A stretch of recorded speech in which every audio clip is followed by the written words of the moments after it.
భగవద్గీత 268వ రోజు 37వ శ్లోకం.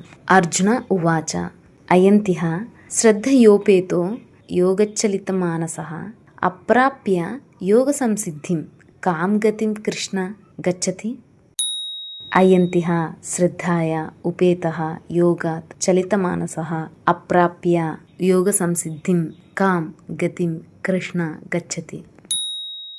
కృష్ణ కృష్ణ అయతిహ ప్రయత్నరహితుడును శ్రద్ధాయ ఉపేతః శ్రద్ధతో కూడినవాడు యోగాత్ యోగము నుండి చలిత మనసః చలింపజెయ్యబడని మనస్సు గలవాడు యోగ సంసిద్ధం యోగ సిద్ధిని అప్రాప్య పొందక కాం గతిం ఏం గతిని గచ్చతి పొందుచున్నాడు.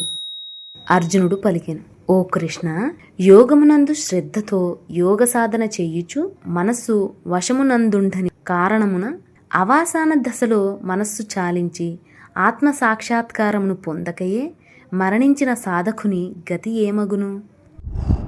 Arjuna said, O Krishna, what is the fate of a person who has faith but lacks self-control and whose mind wanders away from yoga, thereby failing to attain perfection, self-realization before death?